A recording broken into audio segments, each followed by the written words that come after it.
My name is Megan Ledgerwood, and today I'll be sharing what I learned at a professional development. It was a conference about brain-based learning. We're going to focus on how differentiation and engagement can be used in a professional setting to create more effective learning environment. Our audience today is you guys, staff, colleagues, who can apply these ideas directly in your practice. The purpose is going to show you how brain-based learning strategies can enhance both differentiation, engagement. It's going to lead to richer, more inclusive environments for all students. So why brain-based learning? Brain-based learning aligns instruction with how the brain actually learns best. It builds on the principle of neuroplasticity, our brain's ability to adapt, form new connections. When we consider factors like emotion and engagement, we're going to increase that memory retention and meaningful learning for our students. So what is differentiation?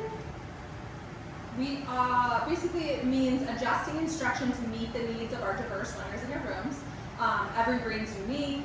Providing multiple pathways is going to allow for all of our learners to access content in a way that works for them, specifying different needs for every student.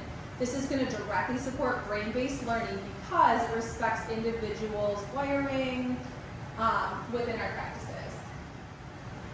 What does differentiation in practice look like? In practice, it can look like flexible groupings where learners collaborate in different ways depending on readiness or interest. It can also include multi-sensory activities, engaging the eyes, the smells, auditory, visual, hands-on, science experiments. It's basically providing personalized options, and it's giving learners choice and autonomy. Engagement. It's going to go beyond participation. It's about learners being emotionally and cognitively invested. Our brains thrive on novelty, curiosity. Students want to know what's going on, emotional connections. When a student is engaged, their motivation is going to increase, and so does their ability to retain and apply knowledge. So making those memories in full by making those connections. What does engagement look like in practice? Engagement strategies are going to be storytelling, real-world examples so that content's meaningful. Instead of doing math, you're bringing it into like making a recipe, fractions, could be dividing a pizza. It's going to involve movement and active learning. When we keep active learning and keep that energy levels high, it supports memory. Movement and memory go hand in hand.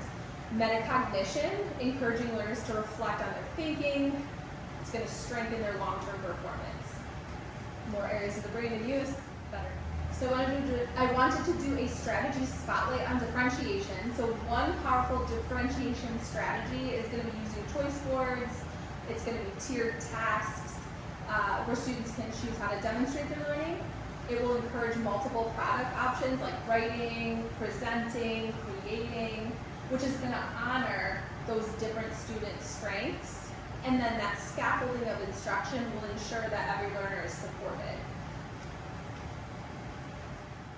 I want to do another strategy spotlight on engagement, using that curiosity again, encouraging collaboration, adding in brain breaks. So to boost engagement, novelty and curiosity should be built into every lesson, whether through surprising facts, creative questions, giving students challenges, problems they have to solve in groups by themselves. Collaboration, though, helps learners build those social connections while deepening the understanding.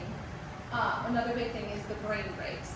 Between fit content areas in my classroom, I like to use those. They get the brain rest, they improve focus, and then learning resumes. A lot of those brain breaks are calming ones, a lot of those are movement ones, but just mixing them up so their curiosity is continuously being benefits of both differentiation and engagement. So differentiation and engagement together create an inclusive environment where all learners are going to feel supported. You see a picture of that here, kids all working together with different needs. They're all going to feel supported. The strategies are going to increase motivation, they're going to boost memory retention, and also help the learners to transfer knowledge into real-world context, which is huge. If they can think of a problem they've had in their everyday situation, it's going to make those connections in the brain when they're solving that problem in the classroom, making them more likely to grasp those concepts. What do I want your staff that takeaway to be.